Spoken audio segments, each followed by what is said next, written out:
Assalamualaikum warahmatullahi wabarakatuh. Kami dari kelompok 5 akan mempresentasikan tentang pengelompokan ilmu pengetahuan mata kuliah filsafat ilmu.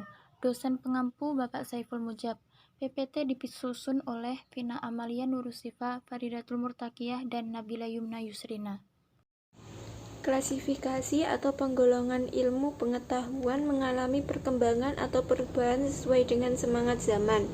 Ada beberapa pandangan yang terkait dengan klasifikasi ilmu pengetahuan dari filsuf Auguste Comte, Karl Raimund Popper, dan Thomas S. Hahn dan Habermas berbeda-beda, yakni yang pertama adalah Auguste Comte.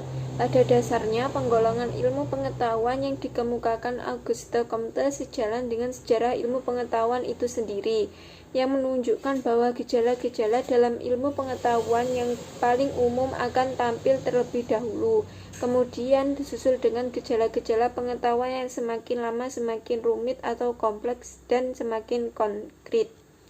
Oleh karena dalam mengemukakan penggolongan ilmu pengetahuan, Auguste Comte memulai dengan mengamati gejala-gejala yang paling sederhana, yaitu gejala-gejala yang letaknya paling jauh dari suasana kehidupan sehari-hari.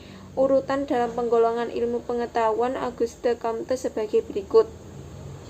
Yang pertama adalah ilmu pasti atau matematika, yang kedua adalah ilmu perbintangan atau astronomi, yang ketiga adalah ilmu alam atau fisika, yang keempat adalah ilmu kimia, yang kelima adalah ilmu hayat atau fisiologi atau biologi, dan yang terakhir adalah fisika sosial atau sosiologi.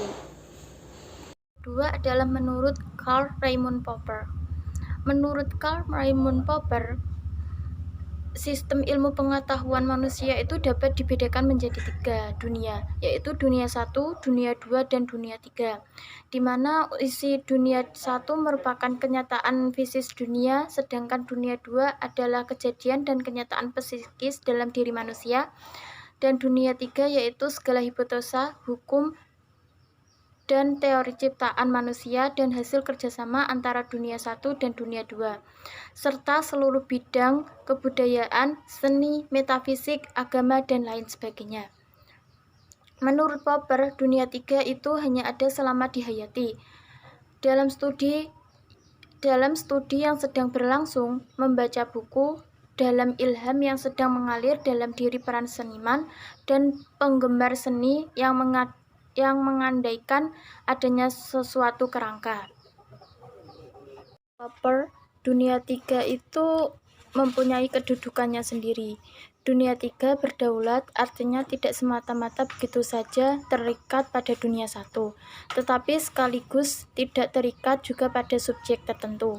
Maksudnya dunia 3 tidak terikat pada dunia 2, yaitu pada orang tertentu, pada suatu lingkungan masyarakat, maupun pada periode sejarah tertentu. Dunia 3 inilah yang merupakan dunia ilmiah yang harus mendapat perhatian para ilmuwan dan filsuf. Kalau disesmatikan, maka hubungan antara ketiga dunia tersebut dapat digambarkan sebagai berikut, yaitu sudah terjelaskan dalam PPT kami.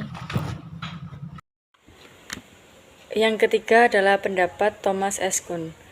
Thomas S. Kuhn berpendapat bahwa perkembangan atau kemajuan ilmiah itu bersifat revolusioner, bukan lagi bersifat kumulatif sebagaimana anggapan sebelumnya. Revolusi ilmiah itu pertama-tama menyentuh wilayah paradigma, yaitu cara pandang terhadap dunia dan contoh-contoh prestasi atau praktek ilmiah konkret. Menurut Kuhn, cara kerja paradigma dan terjadinya revolusi ilmiah dapat digambarkan ke dalam tahap-tahap berikut. Adapun tahap pertama, yaitu paradigma ini membimbing dan mengarahkan aktivitas ilmiah dalam masa ilmu normal atau normal science. Di sini para ilmuwan berkesempatan menjabarkan dan mengembangkan paradigma sebagai model ilmiah yang digelutinya secara rinci dan mendalam. Dalam tahap ini, para ilmuwan tidak bersikap kritis terhadap paradigma yang membimbing aktivitas ilmiahnya. Selama menjalankan aktivitas ilmiah itu, para ilmuwan menjumpai berbagai fenomena yang tidak dapat diterangkan dengan paradigma yang dipergunakan sebagai bimbingan atau arahan aktivitas ilmiah itu. Ini yang dinamakan anomali. Anomali adalah suatu keadaan yang memperlihatkan adanya ketidakcocokan antara kenyataan atau fenomena dengan paradigma yang dipakai. Yang ke tahap kedua yaitu menumpuknya anomali, menimbulkan krisis kepercayaan dari para ilmuwan terhadap paradigma. Paradigma mulai diperiksa dan dipertanyakan, dan para ilmuwan mulai keluar dari jalur normal. Yang tahap ketiga yaitu para ilmuwan bisa kembali pada cara-cara ilmiah yang sama dengan memperluas dan mengembangkan suatu paradigma tandingan yang dipandang bisa memecahkan masalah dan membimbing aktivitas ilmiah berikutnya. Proses peralihan dari paradigma lama ke paradigma baru inilah yang dinamakan revolusi ilmiah. Gambaran ketiga tahap tersebut dapat diskematisasikan sebagai berikut, yaitu paradigma dalam masa normal sains, beralih ke anomali, kemudian menemukan paradigma baru, revolusi ilmiah.